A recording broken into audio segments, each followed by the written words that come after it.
இதெல்லாம் நடக்குமான்னு நினைச்சேன், நடந்துருச்சே அப்படின்னு சொல்ற மாரி, உலகநாயகன் கமல்ஹாசன், சூப்பர் ஸ்டார் ரஜினிகாந்த் இவங்க 2 பேரும் 47 வருஷம் கழிச்சு ஒண்ணா சேர்ந்து நடிக்க போறாங்க. இந்த படத்தோட ப்ரோமோவ ரிலீஸ் பண்ணியிருக்காங்க. ஒக்காலி தாறுமாறா இருக்குன்னே சொல்லலாங்க. நம்ம சூப்பர் ஸ்டார் ஸ்டைல்ல பட்டைய கிளப்புறாரு.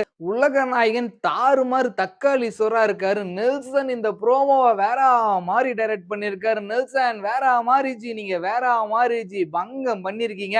இந்த ப்ரோமோவ பார்க்கிறப்போ ஒரு ஃபாரின்ல கேரேஜ்லாம் ஸ்டைலிஷா இருந்தா எப்படி இருக்குமோ, அவங்க 2 பேரும் நடந்து வரத பார்க்கிறப்ப தாறுமாறா இருக்குங்க. ஃபேன்ஸ் காட்டுல சரியான மழைன்னே சொல்லலாம். அதுவும் நம்ம அனிருத் ஒரு பிஜிஎம் போட்டிருக்காரு பாருங்க. வின்டேஜ் ஸ்டைல்ல தலைவா கை குடு தலைவா, தாறுமாறா இருக்கு தலைவா. மொத்தத்துல இந்த ப்ரோமோவ இவ்ளோ தரமா இருக்கிறப்ப, படம் கண்டிப்பா வேற மாரி இருக்குங்க. 2 பேரும் நம்ம சூப்பர் ஸ்டார் கீ செயின தூக்கி போடுறதும், நம்ம கமல் சார் அத புடிக்கிறதும் செம்மையா இருந்ததுங்க. ஒரு ப்ரோமோக்கே இப்படின்னா, படம் வந்துச்சுன்னா எப்படி இருக்கும்? நெனச்சு பாருங்களேன். இதுக்கப்புறம் படத்தோட டைட்டில ரிலீஸ் பண்ணுவாங்க. அது எப்படி இருக்க போதோ, டீசர் வேற மாரி இருக்க போது, ட்ரெய்லர் வேற மாரி இருக்க போது, படத்துல ஒவ்வொரு பாட்டும் எப்படி இருக்க போதோ, அதுவும் ஆடியோ லான்ச்ல 2 பேர் ஒண்ணா சேர்ந்து ஸ்டேஜ்ல ஏறி ஸ்பீச் குடுத்தாங்கன்னா, பெட்டப்பா இருக்கும் அப்படின்னு நெனைக்கிறேன். நெல்சனுக்கு ஜாக்பாட் அடிச்சிருக்குன்னே சொல்லலாம். இந்த சீட்டு கட்டுல மொத்த ஜோக்கர் ஒருத்தருக்கு வந்தா எப்படி இருக்குமோ, அந்த மாரி நெல்சன் பயங்கர குஷியா இருப்பாரு அப்படின்னு நெனைக்கிறேன்.